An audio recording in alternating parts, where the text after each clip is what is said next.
Amazing facts, ஆச்சரியமான உண்மைகள் ஊழியங்கள் நடத்தும் தானியேல் மற்றும் வெளிப்படுத்தலின் தீர்க்க தரிசனங்கள் தொடர் வரிசை வேத பாடங்களுக்கு உங்களை அன்புடன் இயேசுவின் நாமத்திலே வாழ்த்தி வரவேற்கின்றோம். இந்த நாளின் பாடத்தை படிப்பதற்கு முன்பதாக இலவச பிரதியை உங்களுக்கு அறிமுகப்படுத்துவதிலே மகிழ்ச்சி அடைகின்றேன். மிருகத்தின் முத்திரை என்ற தலைப்பிலே அழகான வண்ணமயமான வேதபாட தொகுப்பு உங்களுக்காக இலவசமாய் காத்திருக்கிறது. இதை பெற்றுக்கொள்ள விரும்புகிறவர்கள் எங்களோடு தொலைபேசி எண்ணிலே தொடர்பு கொள்ளும்படி அன்போடு கேட்டுக்கொள்கிறேன்.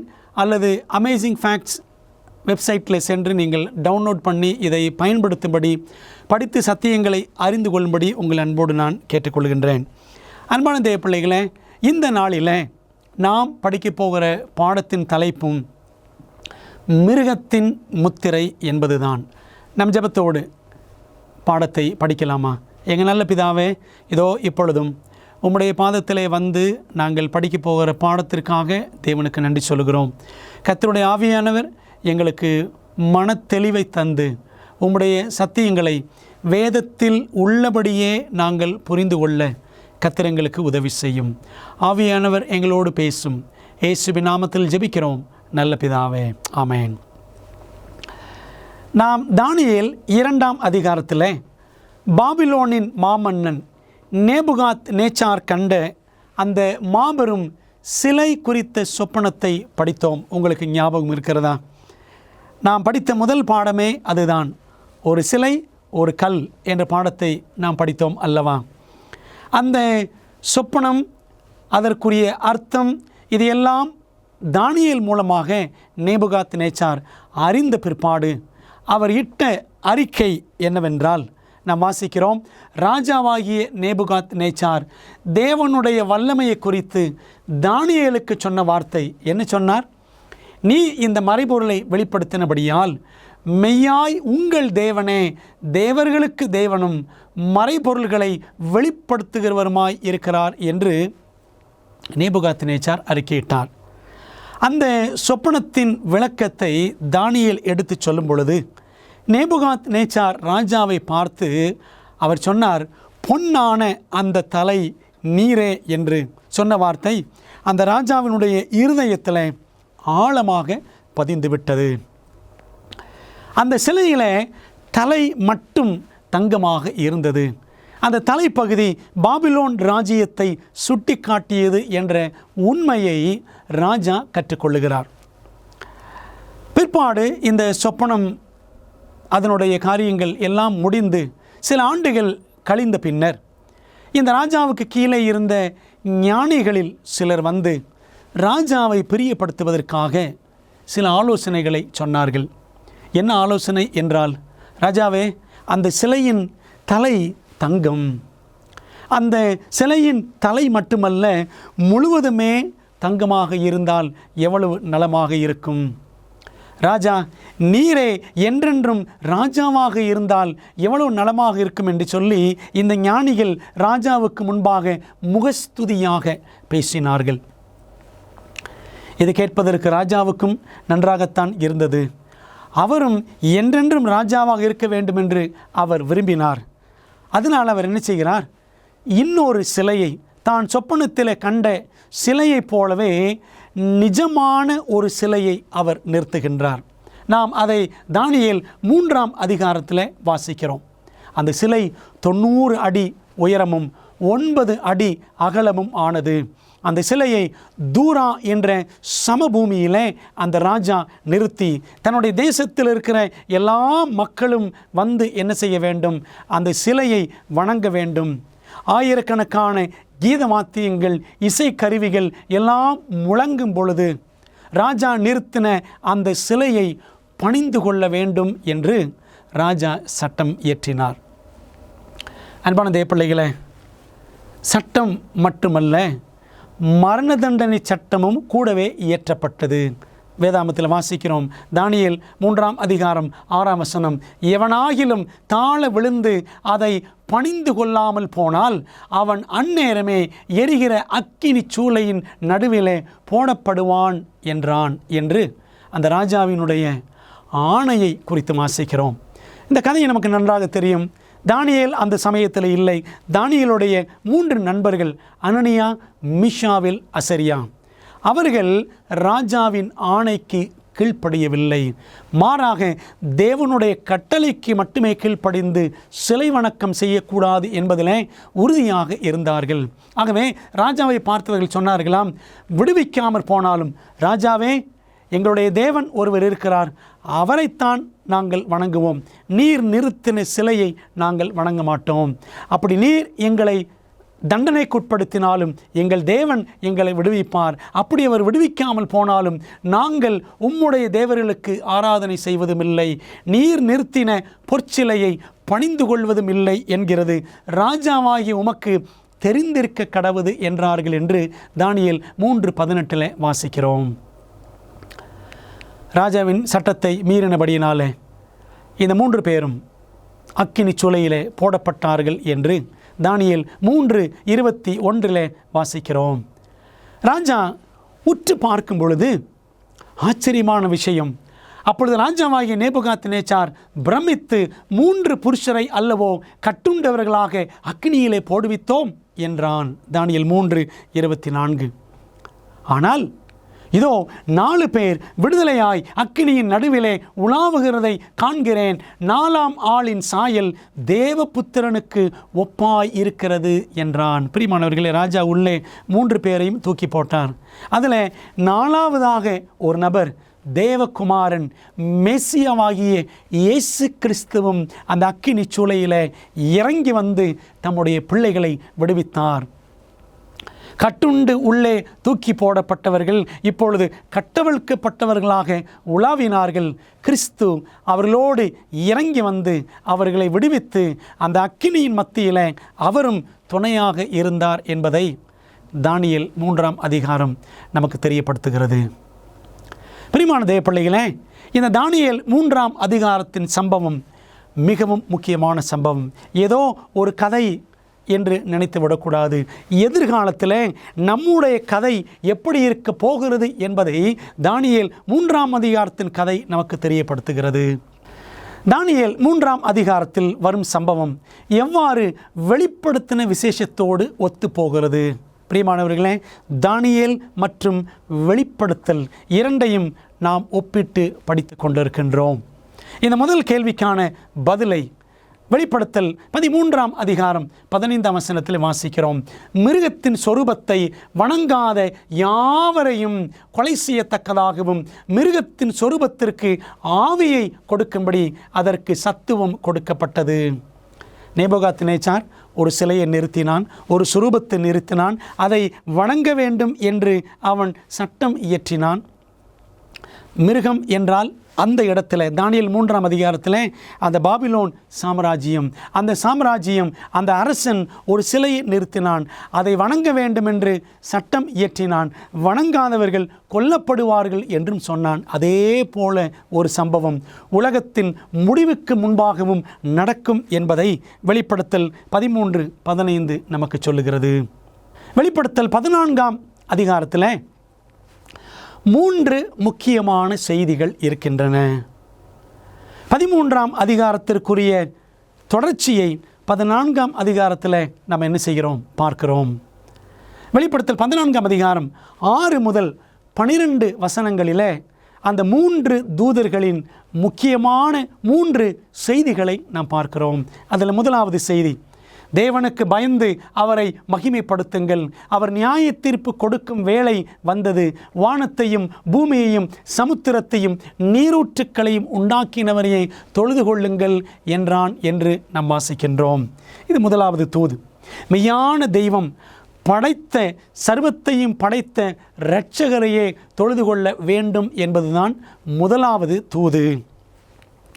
இரண்டாம் தூதனுடைய தூது என்னவென்றால் வெளிப்படுத்தல் 14:8, வேறொரு தூதன் பின் சென்று, பாபிலோன் மகாநகரம் விழுந்தது, தன் வேசித்தனமாகிய உக்கிரமான மதுவை சகல ஜாதிகளுக்கும் குடிக்க கொடுத்தாலே என்றான் என்று வாசிக்கிறோம். மூன்றாவது தூது வெளிப்படுத்தல் 14:9 வாசிக்கிறோம். 9 முதல் 11 வரை, மிருகத்தையும் அதன் சொரூபத்தையும் வணங்கி, நான் பார்த்தோம் அல்லவா வெளிப்படுத்தல் 13ஆம் அதிகாரத்தில் மிருகத்தையும் அதன் சொரூபத்தையும் வணங்கி தன் நெற்றியிலாவது தன் கையிலாவது அதன் முத்திரையை தரித்து கொள்ளுகிறவன் எவனோ அவன் தேவனுடைய கோபாக்கினியாகிய பாத்திரத்தில் கலப்பில்லாமல் வார்க்கப்பட்ட அவருடைய உக்கிரமாகிய மதுவை குடித்து என்று வாசிக்கிறோம். பிரியமானவர்களே, இந்த 3ஆம் தூதின்படி மிருகத்தின் சொரூபத்தை வணங்கி அதனுடைய முத்திரையை யார் தரித்து கொள்ளுகிறார்களோ அவர்கள் அக்கினியினாலும் கந்தகத்தினாலும் இரவும் பகலும் வாதிக்கப்படுவார்கள். அவர்களுடைய புகை சதா காலங்களிலும் எழும்பும் என்று 3ஆம் தூது சொல்லுகிறது. அன்பான தேவ பிள்ளைகளே, வேதாகம தீர்க்க தரிசனத்தில் மிருகம் என்பது எதை குறிக்கிறது? வாசிக்கலாமா? வேதாகமம் பேசட்டும். தானியேல் 7ஆம் அதிகாரம் 17ஆம் வசனம். அந்த 4 பெரிய மிருகங்களும் பூமியிலிருந்து எழும்புகிற 4 ராஜாக்கள் என்று தானியேல் 7:17 வாசிக்கிறோம். இன்னொரு வசனத்தையும் இன்னும் தெளிவாக பார்க்கலாம். தானியேல் 7:23 4ஆம் மிருகம் பூமியிலே உண்டாகும் 4ஆம் ராஜ்யமாம் என்று தானியேல் 7:23 சொல்லுகிறது. ஆகவே தானியேல் 7ஆம் அதிகாரத்தில் மிருகம் என்றால் ராஜ்யம் என்று பார்க்கிறோம். தானியேல் 8ஆம் அதிகாரம் 20ஆம் வசனத்திற்கு சென்றால் அங்கே ஆட்டுக்கடா, வெள்ளாட்டுக்கடா போன்ற மிருகங்களை பார்க்கலாம். அங்கேயும் வீட்டிலே வளர்க்கக்கூடிய மிருகங்கள் என்று எடுத்துக்கொண்டாலும் காட்டிலே வளரக்கூடிய மிருகங்கள் என்று எடுத்துக்கொண்டாலும் எல்லாமே ராஜாக்களை, ராஜ்யங்களை தான் சுட்டி காட்டுகிறது. தானியேல் 8:20 நீ கண்ட 2 கொம்புள்ள ஆட்டுக்கடா மேதியா பெர்ஷியா தேசங்களின் ராஜாக்கள் என்று தூதன் தானியேலுக்கு சொல்லுகிறார். தானியேலும் தன்னுடைய சொப்பனத்தில் 7ஆம் அதிகாரத்தில் சிங்கம், கரடி போன்ற கொடூர மிருகங்களை பார்க்கிறார். தானியேல் 8ஆம் அதிகாரத்தில் ஆடு, வெள்ளாடு போன்ற மிருகங்களை பார்க்கிறார். ஆகவே எல்லாமே ராஜாக்கள், ராஜ்யங்களை சுட்டி காட்டுகிறது. தானியேல் 8:21 ரோமமுள்ள அந்த வெள்ளாட்டுக்கடா கிரேக்கு தேசத்தின் ராஜா என்று தானியேல் 8:21 வாசிக்கிறோம். வேதம் மிருகத்தை எவ்வாறு அடையாளம் காண்கிறது? வெளிப்படுத்தல் 13ஆம் அதிகாரம் 1ஆம் வசனம். மிருகத்தின் முத்திரை என்று படித்து கொண்டிருக்கிறோம். நாம் படிக்கக்கூடிய இந்த பாடத்தில் மிருகம் என்பது யாரை குறிக்கிறது என்பதை நாம் பார்த்தாக வேண்டும். வெளிப்படுத்தல் 13:1 சொல்லுகிறது, பின்பு நான் கடற்கரை மணலின் மேல் நின்றேன். அப்பொழுது சமுத்திரத்திலிருந்து ஒரு மிருகம் எழும்பி வர கண்டேன். சமுத்திரத்திலிருந்து எந்த மிருகமும் வெளியே வராது. ஆனால் தீர்க்க தரிசனத்தில் ஆண்டவர் சில மறைபொருளான காரியங்களை நமக்கு இவ்விதமாக வெளிப்படுத்துகின்றார். அதற்கு 7 தலைகளும் 10 கொம்புகளும் இருந்தன. அதன் கொம்புகளின் மேல் 10 முடிகளும், அதாவது 10 கிரீடங்களும், அதன் தலைகளின் மேல் தூஷணமான நாமமும் இருந்தன என்று வசனம் சொல்லுகிறது. 2ஆம் வசனத்தை வாசிக்கலாமா? நான் கண்ட மிருகம் சிறுத்தையை போல் இருந்தது. அதன் கால்கள் கரடியின் கால்களைப் போலவும் அதன் வாய் சிங்கத்தின் வாயைப் போலவும் இருந்தன என்று அப்போஸ்தலன் யோவான் வெளிப்படுத்தல் 13ஆம் அதிகாரத்தில் ஒரு மிருகத்தை பார்க்கிறார். வெளிப்படுத்தல் 13ஆம் அதிகாரத்தை நாம் உற்று நோக்கி படித்தால் 18 வசனங்கள் இருக்கின்றன. முதல் 10 வசனங்கள் முதலாம் மிருகத்தை பற்றி பேசுகிறது. கடைசி 8 வசனங்கள் 2ஆம் மிருகத்தை பற்றி பேசுகிறது. அன்பானவர்களே, மிருகத்தின் முத்திரை என்று படிக்கும் பொழுது வெளிப்படுத்தல் 13ஆம் அதிகாரத்தில் வரக்கூடிய முதலாம் மிருகத்தை குறித்து நாம் தெளிவாக அறிந்திருக்க வேண்டும். அந்த மிருகத்தை அறிந்து கொண்டால்தான் அடுத்து நாம் அதனுடைய முத்திரை என்ன என்பதை அறிந்து கொள்ள முடியும். ஆக பிரியமானவர்களே, இந்த பாடத்தில் மிருகம் பற்றி படிக்க போகிறோம். அடுத்த பாடத்தில் அதன் முத்திரையை குறித்து கற்றுக்கொள்ளப் போகின்றோம். அந்த முதலாம் மிருகம் யார் என்று ஒரு கேள்வியை எழுப்பினால், அந்த முதலாம் மிருகத்தை குறித்து வெளிப்படுத்தல் 13ஆம் அதிகாரம் முதல் 10 வசனங்களை படித்தால் அந்த மிருகத்தை குறித்த 10 அடையாள குறிப்புகள் நமக்கு கிடைக்கும். அந்த குறிப்புகளை முதலாவது வேகமாக நாம் பார்த்து விடலாமா? 13 வசனம் 1 பார்க்கிறோம், அது சமுத்திரத்திலிருந்து எழும்புகிறது. இரண்டாவது, அது தன் பலத்தையும் சிங்காசனத்தையும் மிகுந்த அதிகாரத்தையும் வலு சர்ப்பத்தினிடமிருந்து பெற்றுக்கொள்ளுகிறது. மூன்றாவது, அந்த மிருகம், முதலாம் மிருகம் உலகளாவிய சக்தியாக மாறுகிறது என்று வாசிக்கிறோம். அந்த வசனங்கள் எல்லாம் நீங்கள் குறிப்புகளிலே பார்க்கலாம், அடைப்புக்குறிகளிலே. நான்காவதாக, தேவ தூஷணத்தின் நிமித்தம் குற்றம் சாட்டப்படுகிறது. ஐந்தாவது, 42 தீர்க்க தரிசன மாதத்தின் விதிமுறைகளை நாம் ஒப்பிட்டு பார்க்க வேண்டும். அந்த மிருகம் 42 மாதமளவும் அது யுத்தம் செய்கிறது, அது ஆளுகை செய்கிறது என்று நாம் பார்க்கின்றோம். ஆறாவதாக, சொஸ்தமாகக்கூடிய கொடிய காயத்தை அந்த முதலாம் மிருகம் பெறுகிறது. ஏழாவது, தொழுகையை பெறும் ஆன்மீக வல்லமையாக இருக்கிறது என்றும் பார்க்கின்றோம். எட்டாவதாக, தேவனுடைய பரிசுத்தவான்களை உபத்திரவப்படுத்துகிறது. எவ்வளவு காலகட்டம்? அந்த 42 மாதம். ஒன்பதாவது, 666 என்ற மர்மமான எண்ணை உடையதாக இருக்கிறது. பத்தாவது, அதிகாரம் படைத்த ஒரு மனிதனால் இந்த முதலாம் மிருகம் வழிநடத்தப்படுகிறது என்று பிரியமானவர்களே, இந்த வெளிப்படுத்தலில் 13ஆம் அதிகாரம் முதல் 10 வசனங்களிலும் கடைசியில் 18ஆம் வசனத்திலும் சுமார் 10 குறிப்புகளை நாம் பார்க்கிறோம். இந்த 10 அடையாளங்களுமே முதலாம் மிருகம் யார் என்பதை நமக்கு வெளிப்படுத்துகின்றது. இந்த மிருகம் சமுத்திரத்திலிருந்து எழும்பும்.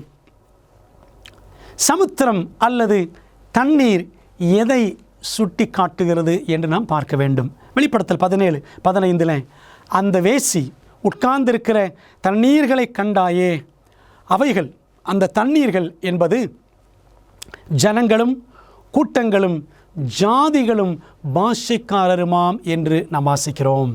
பிரியமானவர்களே, தண்ணீர் என்பது, சமுத்திரம் என்பது ஜனங்களை சுட்டி காட்டுகிறது. பிரியமானவர்களே, அப்படி பார்த்தால் இந்த முதலாம் மிருகம் எங்கிருந்து வருகிறது என்றால் ஜனக்கூட்டங்களின் மத்தியில் இருந்து, நாகரிகத்தின் மத்தியிலிருந்து அது எழும்புகிறது என்று நாம் பார்க்கின்றோம். அந்த மிருகத்திற்கு தன்னுடைய வல்லமையையும் அதிகாரத்தையும் கொடுப்பது யார்? பிரியமானவர்களே, இந்த 10 குறிப்புகளையும் ஒவ்வொன்றாக நாம் பார்க்கிறோம். அந்த மிருகத்திற்கு தன்னுடைய வல்லமையையும் அதிகாரத்தையும் கொடுப்பது யார்? வெளிப்படுத்து 13:2 வாசிக்கிறோம், வலு சர்ப்பமானது தன் பலத்தையும் தன் சிங்காசனத்தையும் மிகுந்த அதிகாரத்தையும் அதற்கு கொடுத்தது. பிரியமானவர்களே, முதல் குறிப்பிலே நாம் பார்த்தோம், போப்பு மார்க்கமானது ஜனத்திரளின் மத்தியிலிருந்து, ஜனக்கூட்டத்தின் மத்தியிலிருந்து எழும்பினது என்று பார்த்தோம். இந்த 10 குறிப்புகளுமே வெளிப்படுத்தல் 13ஆம் அதிகாரத்தில் நாம் பார்க்கக்கூடிய முதல் 10 வசனங்களின் முதலாம் மிருகம் போப்பு மார்க்கத்தை, பேப்பசியை சுட்டி காட்டுகிறது என்பதை நாம் மனதிலே வைத்து கொள்ள வேண்டும். அந்த மிருகம் என்ன செய்கிறது? போப்பு மார்க்கம் நாகரிகத்தின் மத்தியிலிருந்து எழும்பிற்று.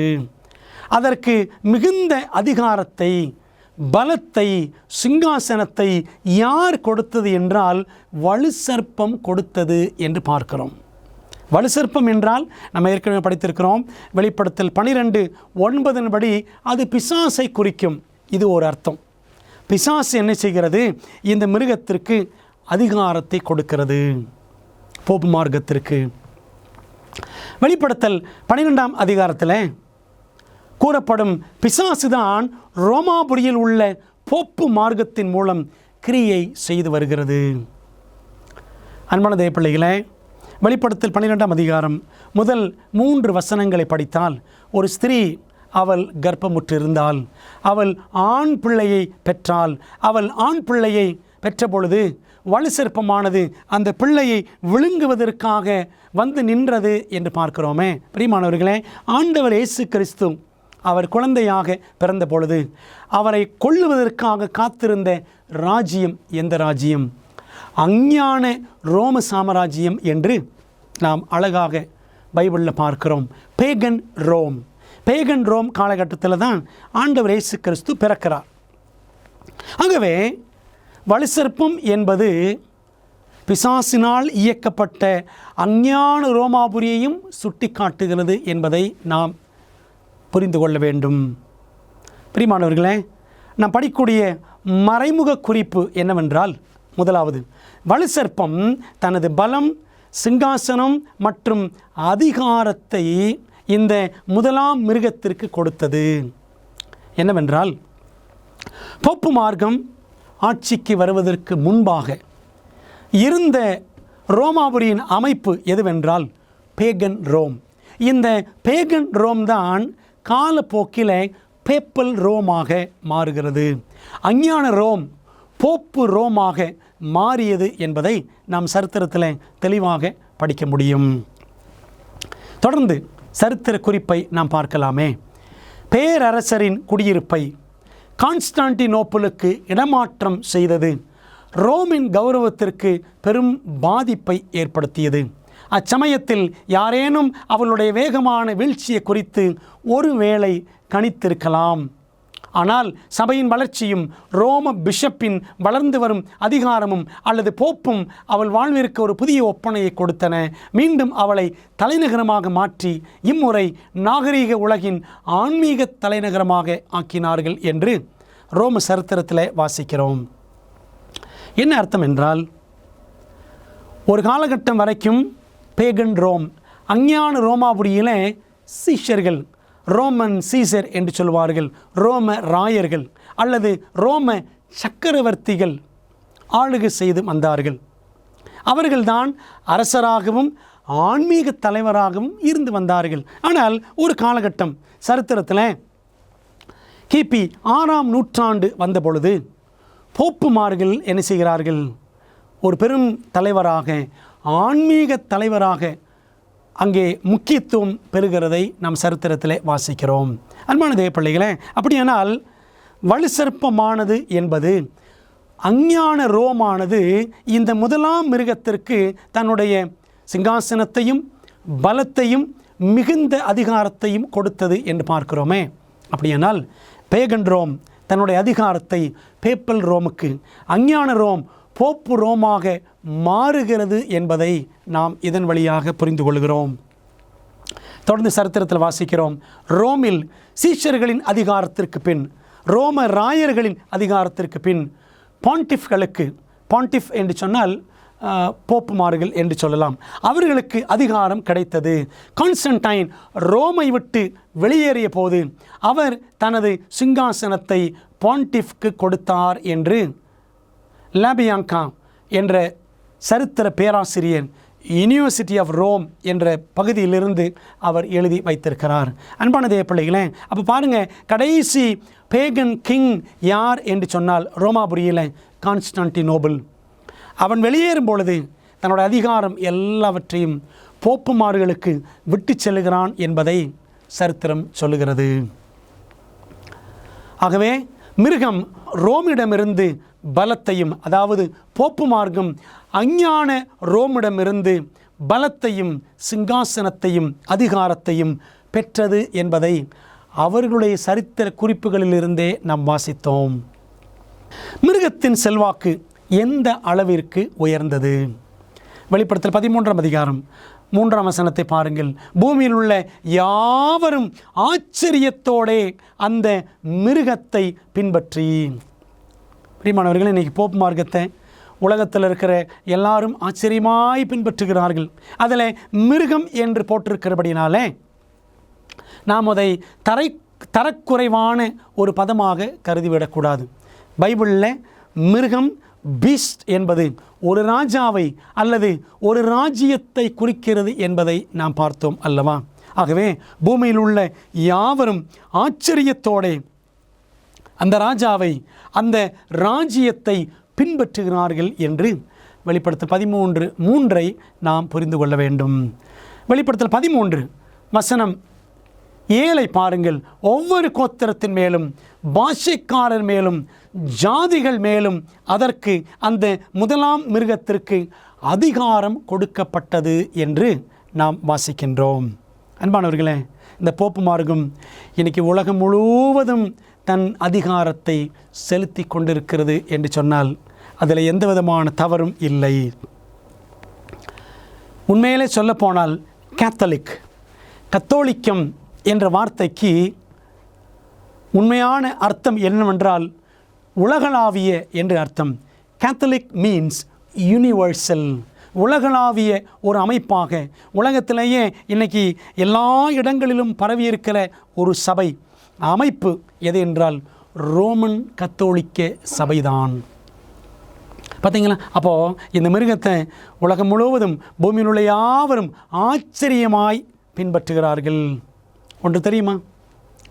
இன்றைக்கி உலகத்தில் கத்தோலிக்கர்கள் 30 கோடிக்கும் அதிகமானவர்கள் உலகமெங்கிலும் இருக்கிறார்கள். வேதாகம தீர்க்க தரிசனத்தில் வெளிப்படுத்தப்பட்டுள்ளபடி நம்முடைய மோசமான உலகத்திற்கான தேவனின் திட்டத்தை அறிய விரும்புகிறீர்களா? உங்கள் மிகப்பெரிய சவால்களுக்கு நடைமுறையான நம்பகமான தீர்வுகள் வேண்டுமா? ஊக்கமளிக்கும் மற்றும் அறிவூட்டும் ஆச்சரியமூட்டும் உண்மைகள் வேதாகம பாட வழிகாட்டிகள் 27 அழகான வரைகளை மற்றும் நேரடியான பதில்களை புரிந்து கொள்ள எளிதான வகையில் வேதத்தின் அடிப்படையில் சிறப்பான மேலான பாடங்களை வழங்குகின்றது. ஒவ்வொரு ஆய்வு வழிகாட்டியும் உங்கள் வாழ்க்கையின் மிக முக்கியமான உண்மைக்கான பொருத்தமான வேதாகம பதில்களை நோக்கி உங்களை வழிநடத்தும். நான் எப்படி ஆரோக்கியமான ஐக்கியத்தை பெறுவது? இயேசு எப்போது எப்படி மீண்டும் வருவார்? மேலும் இப்படி பல கேள்விகளுக்கு உங்கள் எதிர்காலத்தை வாய்ப்பாக விட்டுவிடாதீர்கள். ஆச்சரியமூட்டும் உண்மைகள் வேதாகம பாட வழிகாட்டிகளிடமிருந்து உங்கள் வாழ்க்கையை சத்தியத்துடன் மாற்றுங்கள். ஆங்கிலம், இந்தி, தமிழ் மற்றும் தெலுங்கு மொழிகளில் கிடைக்கிறது.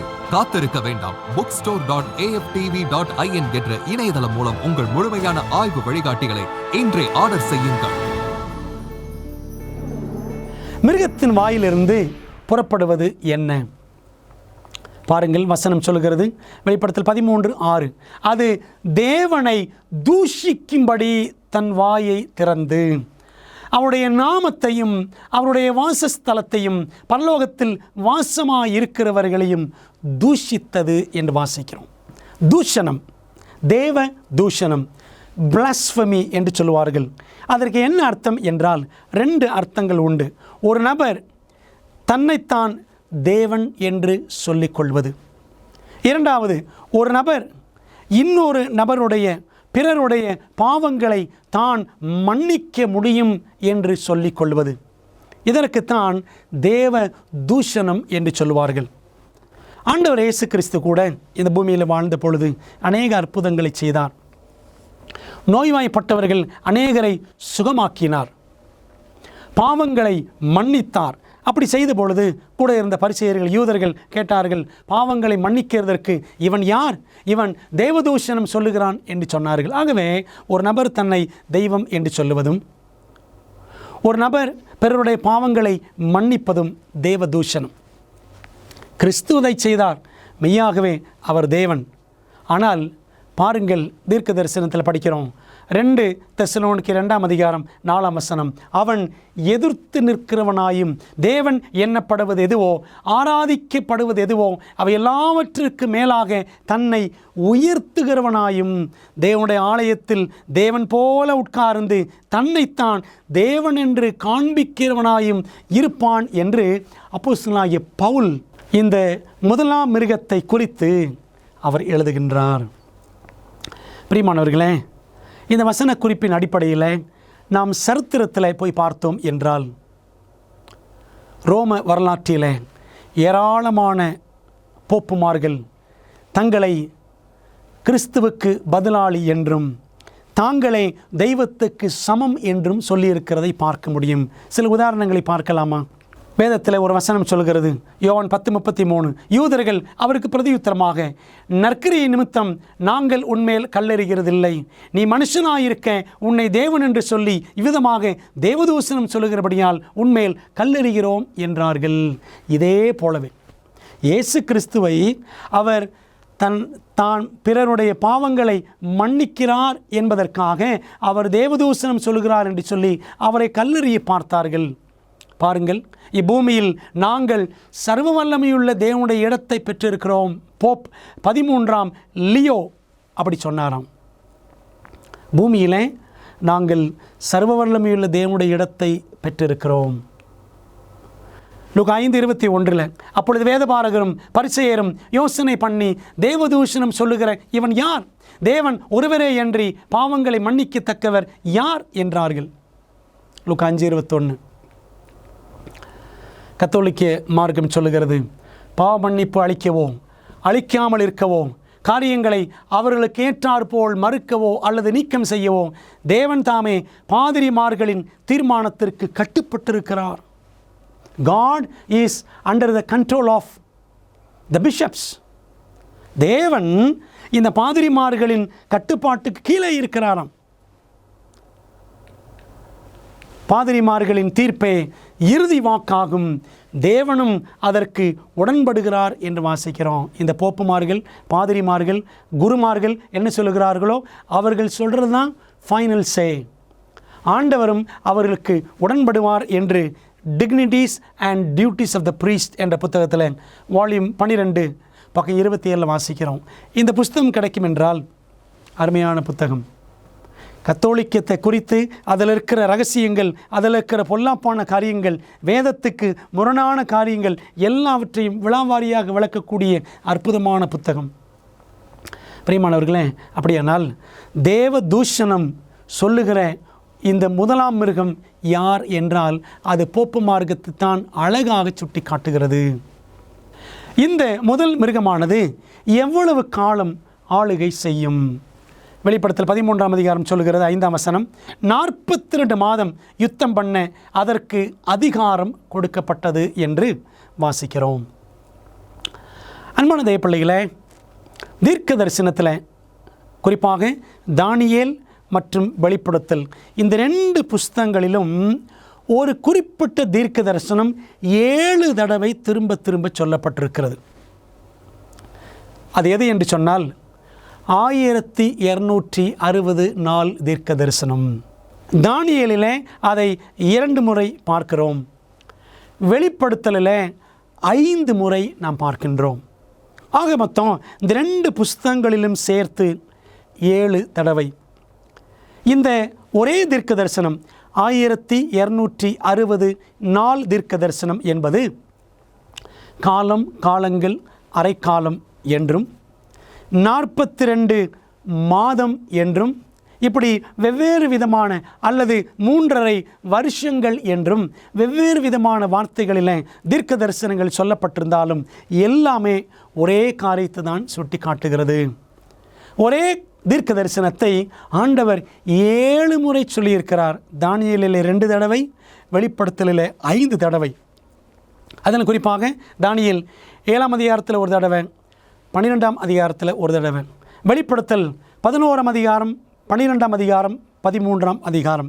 இந்த அதிகாரங்களில் வரிசையாக 5 தடவை இடம்பெற்றிருக்கிறதை நாம் பார்க்க முடியும். 42 மாதம் என்பது தீர்க்க தரிசனத்தில் பாருங்கள், யூத கேலண்டர் படி ஒரு மாதத்திற்கு 30 நாட்கள். ஏன்னா பைபிளில் தான் இந்த கணக்கு வருகிறது. யூத கேலண்டரில் 42 மாதங்களை 30 என்று பெருக்கி பாருங்கள், 1260 நாட்கள். அல்லது 42 மாதங்கள் எத்தனை வருஷம் என்று கணக்கிட்டு பாருங்கள், 3.5 வருஷம். காலம், காலங்கள், அரைக்காலம் என்றால் தீர்க்க தரிசனத்தில் காலம் என்றால் 1 வருஷம். இப்போ பாருங்களேன், தானியேல் 4ஆம் அதிகாரத்தில் நேபுகாத்நேச்சார் 7 காலங்கள் அவன் மிருகம் போல இருந்தான் என்று தானியேல் 4ஆம் அதிகாரத்தில் வாசிக்கிறோம்.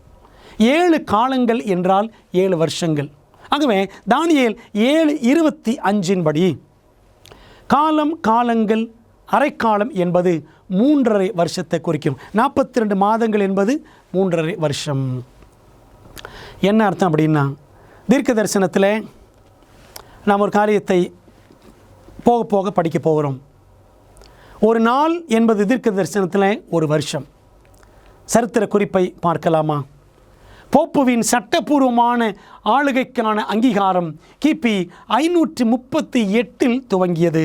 போப்பு மார்க்கம் அது அரசாட்சிக்கு வரக்கூடிய காலம் AD 538, கிபி 538.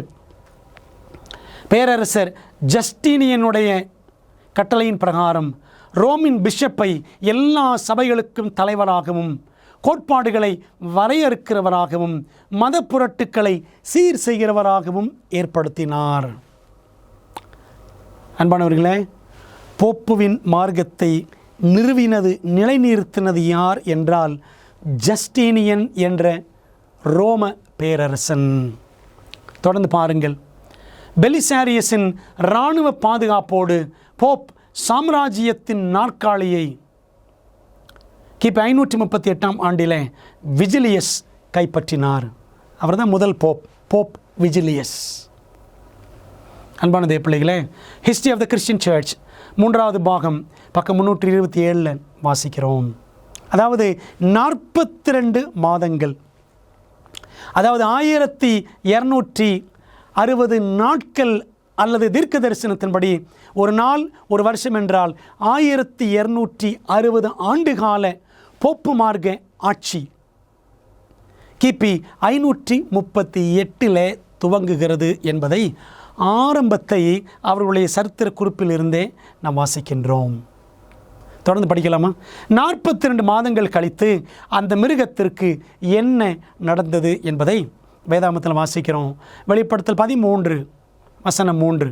அதன் தலைகளில் ஒன்று, அந்த முதலாம் மிருகத்திற்கு 7 தலைகள், அதன் தலைகளில் ஒன்று சாவுக்கேதுவாய் காயப்பட்டிருக்க கண்டேன்.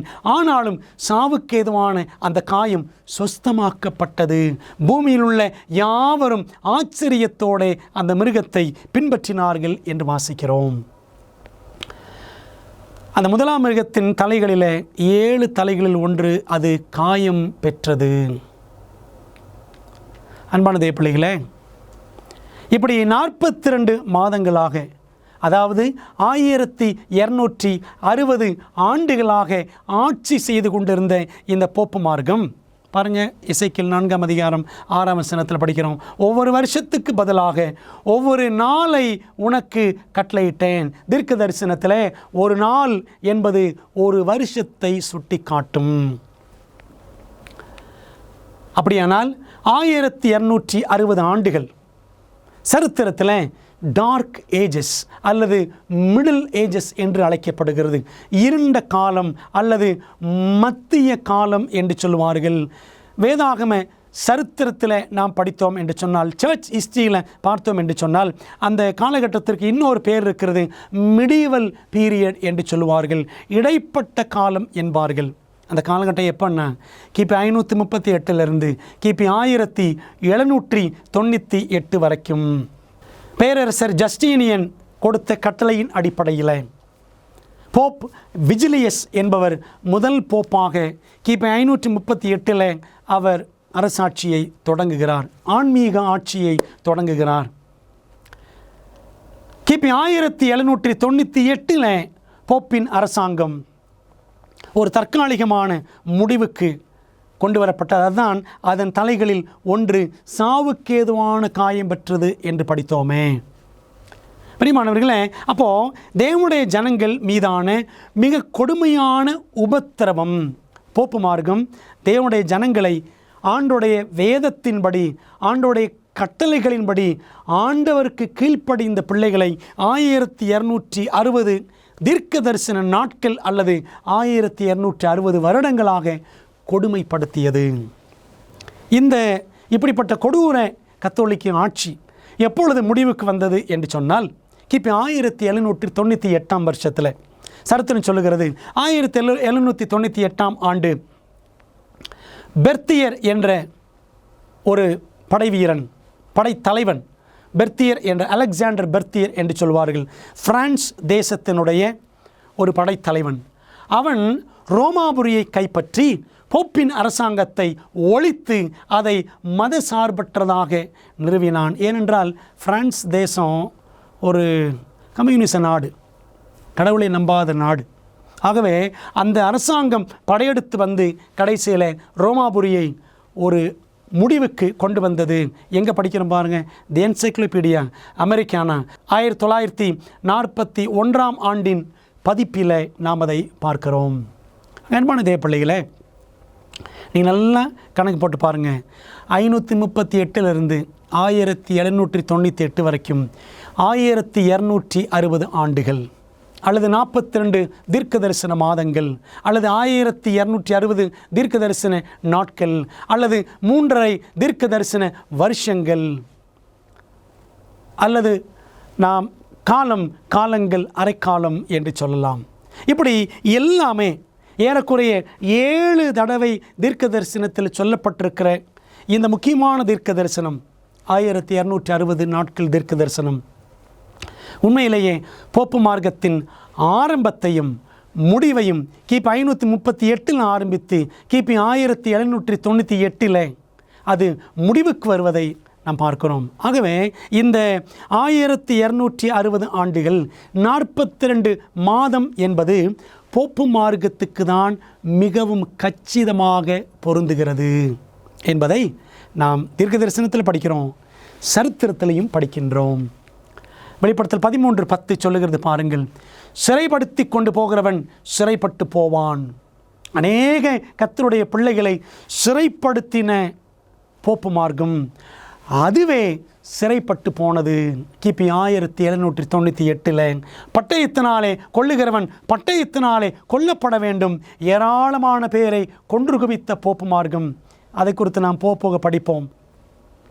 அதே மார்க்கம் பிரான்ஸ் நாட்டின் மூலமாக அந்த பெர்த்தியர் என்ற படைத்தலைவன் மூலமாக 1798 ஆண்டில் இருந்த போப் 6ஆம் பயஸ் என்று சொல்வார்கள். போப் 6ஆம் பத்திநாதர் என்பவர் இந்த பிரான்ஸ் நாட்டு படைத்தலைவனால் கைது செய்யப்பட்டு சிறைச்சாலையில் அடைக்கப்பட்டு 1799 ஆண்டு போப் 6ஆம் பத்திநாதர் மரித்து போனார் என்று, சிறைச்சாலையிலேயே அவர் இறந்து போனார் என்று சரித்திரம் சொல்லுகிறது. அன்பானவர்களே, பாருங்கள், இன்றைய இரவிற்கான ரோமானியர்களின் கேள்வியானது கடந்த காலத்திற்கானதாகும். மேலும் வேட்டிக்கன் நகரம் இத்தாலியோடு காயத்தை சுஸ்தமாக்கும் வண்ணம் விசேஷித்த ஆவணத்தில் கையெழுத்திட்டு சமாதான ஒப்பந்தம் செய்தது என்று சரித்திரத்தில் வாசிக்கிறோம். என்ன அர்த்தம் அப்படின்னா, சாவுக்கேதுவாக காயம் அடைந்த அந்த மிருகத்தின் தலைகளில் ஒன்று போக போக அதனுடைய காயம் சுஸ்தமானது என்று நாம் வாசிக்கிறோம். என்ன அர்த்தம்? 1798 ஆண்டில் ஒழிக்கப்பட்ட இந்த போப்பு மார்க்கம் அதன் தலைகளிலே, அந்த முதலாம் மிருகத்தின் தலைகளில் ஒன்றிலே ஏற்பட்ட காயம் போக போக சுகமாகி அது மீண்டும் உலகளாவிய செல்வாக்கு பெற்ற அமைப்பாக அது மாறியது. பாருங்க, போப்பு மார்க்கமானது உலகளாவிய செல்வாக்கு, கௌரவம் மற்றும் மேன்மையை பெற்றுக்கொண்டது என்று வாசிக்கிறோம். இது எதை குறிக்கிறது என்றால், வெளிப்படுத்தல் 13ஆம் அதிகாரத்தில் 3ஆம் வசனத்தில் பாருங்க, அதன் தலைகளில் ஒன்று சாவுக்கேதுவாய் காயப்பட்டிருக்க கண்டேன், ஆனாலும் சாவுக்கேதுவான அந்த காயம் சுஸ்தமாக்கப்பட்டது. அந்த காயம் போக போக அது குணமடைந்தது என்று பார்க்கிறோம். சரித்திரத்தில் படிக்கிறோம், இத்தாலியின் சர்வாதிகாரி முசோலினி என்பவர், அவர் என்ன செய்கிறாராம், போப்பு மார்க்கம் அது மீண்டும் தலையெடுத்து ஆளுகை செய்வதற்காக வேட்டிக்கன் என்ற ஒரு பகுதியை, சுமார் 108 ஏக்கர் கொண்ட ஒரு பகுதியை அவர் என்ன செய்கிறார், போப்பு மார்க்கத்திற்கு அவர் கொடுத்தாராம். இப்படித்தான் 1929 முதல் மீண்டும் இந்த போப்பு மார்க்கம் அதனுடைய காயம் சுகம் பெற்று அது திரும்பவும் உலகளாவிய சக்தியாக அது இன்றும் உலகத்தை நிரப்பி காணப்படுகிறது என்பதை நாம் பார்க்கிறோம். அன்பான தேவப்பிள்ளைகளே, கேள்வி, மிருகம் என்பது அரசாங்க வல்லமையா அல்லது ஆன்மீக வல்லமையா என்பதை பார்க்க வேண்டும். வெளிப்படுத்தல் 13:15 வாசிக்கிறோம், மிருகத்தின் சொரூபத்தை வணங்காத யாவரையும் கொலை செய்யத்தக்கதாகவும் மிருகத்தின் சொரூபத்திற்கு ஆவியை கொடுக்கும்படி அதற்கு சத்துவம் கொடுக்கப்பட்டது என்று வாசிக்கிறோம். வர்ஷிப், இந்த மிருகம் என்று வரக்கூடிய இந்த வெளிப்படுத்தல் 13ஆம் அதிகாரத்தில் படிச்சிங்கன்னா வர்ஷிப் வணங்குகிற இந்த வணக்கம் சம்பந்தப்பட்ட வார்த்தை 5 தடவை இடம்பெற்றிருக்கிறது. ஆகவே வர்ஷிப் என்பது ஒரு அரசியல் சம்பந்தமான வார்த்தை அல்ல, அது ஆன்மீக வார்த்தை. அப்படியானால் இந்த முதலாம் மிருகம் ஓர் ஆன்மீக அமைப்பு, ஒரு சர்ச் பவர், எக்லிசியாஸ்டிக்கல் பவர், சபை சார்ந்த வல்லமை என்பதை நாம் புரிந்து கொள்ளுகின்றோம். இந்த மிருகம் பரிசுத்தவான்களுக்கு என்ன செய்யும்?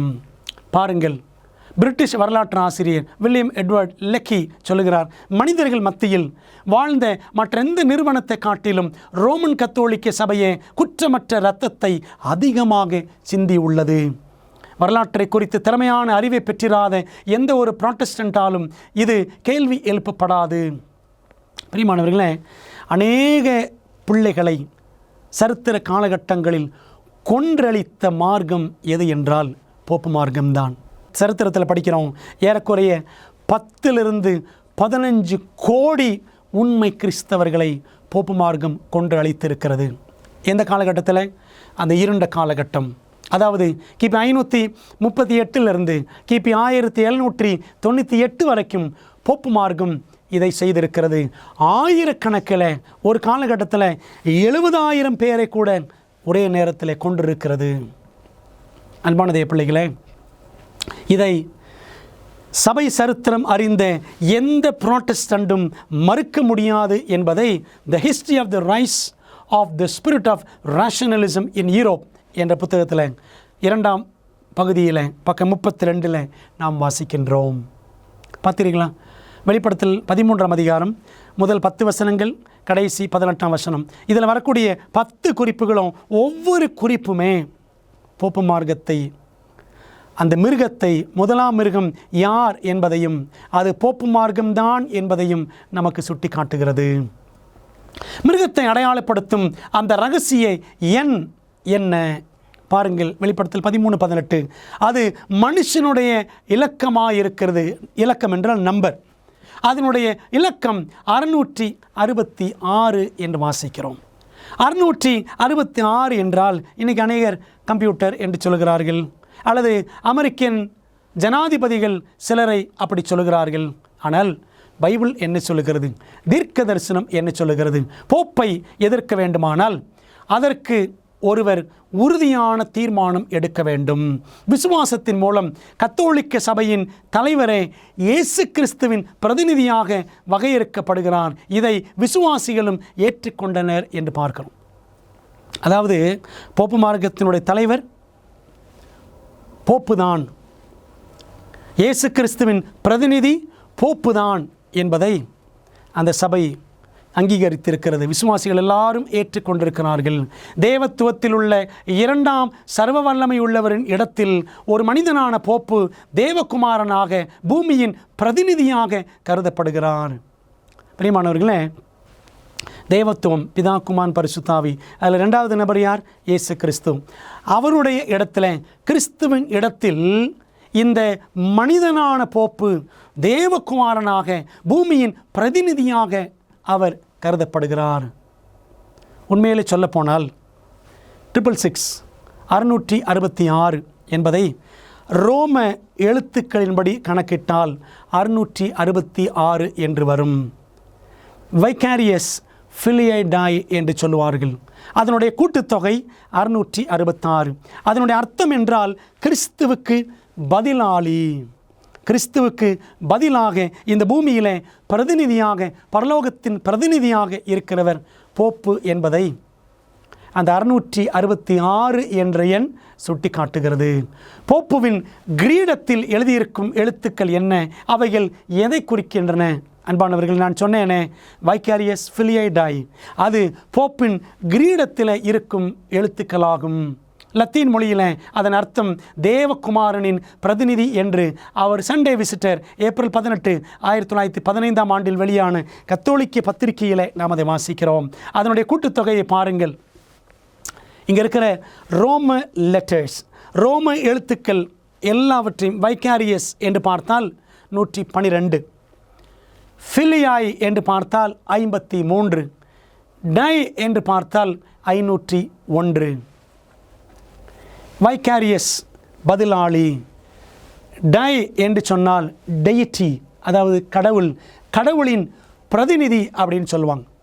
கடவுளுக்கு பதிலாக இருக்கிற பிரதிநிதி. பார்த்தீங்களா? அப்போ 666 என்பது போப்பு மார்க்கத்தை அழகாக தெளிவாக சுட்டி காட்டுகிறது. ஆகவே 666 இன்றைக்கு கிறிஸ்தவ வட்டாரத்தில் வேறு விதமாக அர்த்தப்படுத்துகிறார்கள். ஆனால் தீர்க்க தரிசனமும் சரித்திரமும் எப்படி நமக்கு அர்த்தம் காட்டுகிறது என்பதை நாம் புரிந்து கொள்ள வேண்டும். வெளிப்படுத்தும் விசேஷம் முழுவதும் 7 என்ற எண் அடிக்கடி பயன்படுத்தப்பட்டுள்ளது. அது பூரணத்தை, முழுமையை குறிக்கிறது. 6 என்ற எண் பரிபூரணமற்ற தன்மையை, முழுமை இல்லாமையை குறிக்கிறது. இதுதான் பாபிலோனியரின் கணக்கீட்டு முறைக்கு அடிப்படையாக இருந்தது. அன்பான தேவ பிள்ளைகளே, நம்ம இன்றைக்கி ஆரம்பித்தோம் பார்த்தீங்களா, தானியேல் 3ஆம் அதிகாரம். அதில் பாருங்கள், 6 கீத வாத்தியங்களை நாம் பார்க்கலாம். இன்னும் இந்த செக்ஸா டெசிமல் சிஸ்டம், 6 பின்னம் என்று சொல்லுவார்களே, ஒரு நிமிஷத்துக்கு 60 வினாடிகள், ஒரு மணி நேரத்திற்கு 60 நிமிடங்கள், இதெல்லாமே பாபிலோன் நாட்டிலிருந்து, பாபிலோனிலிருந்து வந்த விஷயங்கள். அந்த விஷயந்தான் இன்றைக்கி அப்படியே போப்பு மார்க்கத்திலும் இருக்கிறது. பாபிலோனிலிருந்து வந்த அந்த 6 பின்னம் அப்படியே போப்பு மார்க்கத்தில் நாம் பார்க்கிறோம். பரலோகத்தின் எண் 7, பாபிலோனின் எண் 6 என்பதை நாம் புரிந்து கொள்ள வேண்டும். இதை குறித்து தொடர்ந்து நாம் போக படிக்க போகிறோம். பரலோகத்தில் யார் தேவனுடைய துதியை பாடுவார்கள்? அன்பான தேவ பிள்ளைகளே, இந்த மிருகம் யார் என்பதை நாம் கண்டுபிடித்து விட்டோம். அது கொண்டு வரும் முத்திரையை நாம் படிக்க போகிறோம். நாம் செய்ய வேண்டியது, இந்த மிருகத்தை நாம் ஜெயிக்க வேண்டும். வசனம் சொல்லுகிறது, அன்றியும் அக்கினி கலந்த கண்ணாடி கடல் போன்ற ஒரு கடலையும் மிருகத்திற்கும் அதன் சொரூபத்திற்கும் அதன் முத்திரைக்கும் அதன் நாமத்தின் இலக்கத்திற்கும் உள்ளாகாமல் ஜெயங்கொண்டவர்கள். அப்படி ஜெயிக்கிறவங்க என்ன செய்வார்களாம்? தேவ சுரமண்டலங்களை பிடித்து கொண்டு அந்த கண்ணாடி கடல் அருகே நிற்கிறதையும் கண்டேன் என்று யோவான் வெளிப்படுத்தல் 15 முதல் 2 வசனங்களில் எழுதியிருக்கிறார். அன்பான தேவ பிள்ளைகளே, மிருகம் யார் என்று பார்த்தோம். சந்தேகத்திற்கிடமில்லாமல் அது போப்பு மார்க்கத்தை குறிக்கிறது. அந்த மிருகத்தையும் அதன் முத்திரையும் அதன் சொரூபத்தையும் நாம் ஜெயிக்க வேண்டும். ஜெயித்தால் பரலோகத்தில் கண்ணாடி கடல் அருகே தேவனை நாம் துதிக்கலாம், தேவனுடைய ராஜ்யத்தில் சேரலாம். பிரியமானவர்களே, மிருகத்தை கண்டு கொண்டோம், அதன் முத்திரையை தொடர்ந்து படிப்போம். நாம் இந்த சத்தியத்தை ஒருவேளை நம்முடைய நண்பர்களை இழக்க நேரிட்டாலும், இயேசுவானவர் நம்ம காண்பித்திருக்கிற இந்த சத்திய வழியில் அவர் நம்மை எங்கே நடத்தினாலும் அவரை பின்பற்ற நாம் ஆயத்தமாக இருக்கிறோமா? அப்படியானால் நம்மை தாழ்த்தி ஜெபிப்போமா? நல்ல பிதாவே, இந்த நாளில் மிருகத்தின் முத்திரை என்ற பாடத்தில் மிருகத்தை பற்றி நாங்கள் படித்தோம்.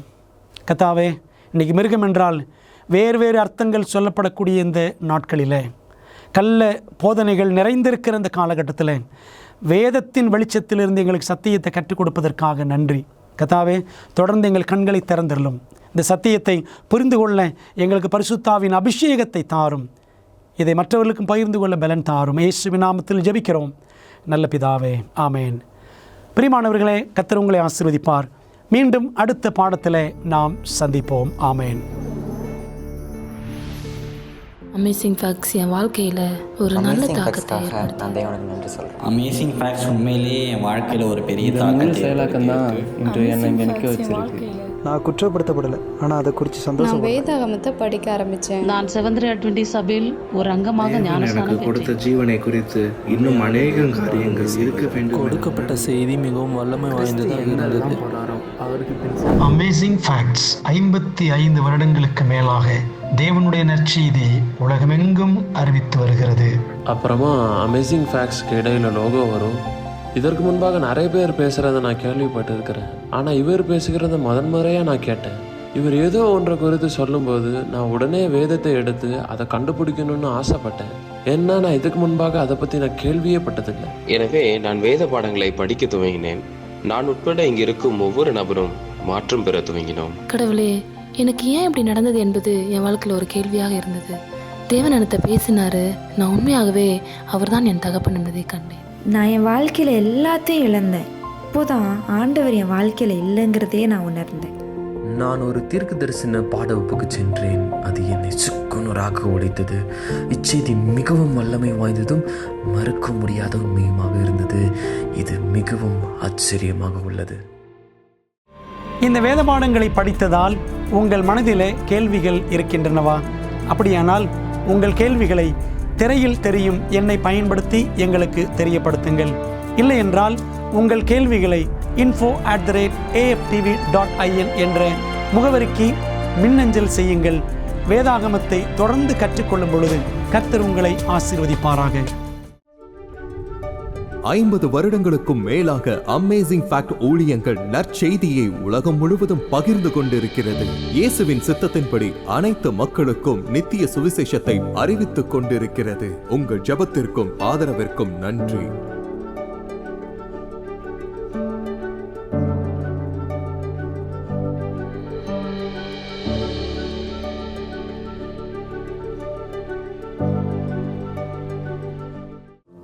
பெரோயா பட்டணத்து சபை விசுவாசிகள் தாங்கள் சத்தியங்களை கேட்ட பிற்பாடு தங்கள் இல்லத்திற்கு சென்று காரியங்கள் இப்படி இருக்கிறதா என்று வேதத்தோடு ஒப்பிட்டு மீண்டும் படித்தார்கள்.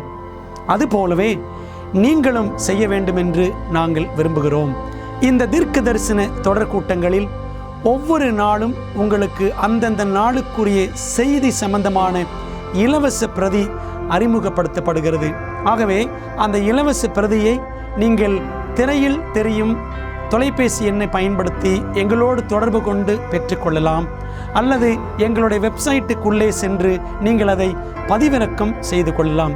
நீங்கள் அந்த புத்தகங்களை பெற்றுக்கொண்டு படித்து வேதத்தில் உள்ளபடியே கற்றுக்கொள்ளுங்கள். நீங்கள் படித்த பிற்பாடு உங்கள் நண்பருக்கும் அதை பகிர்ந்து கொள்ளுங்கள்.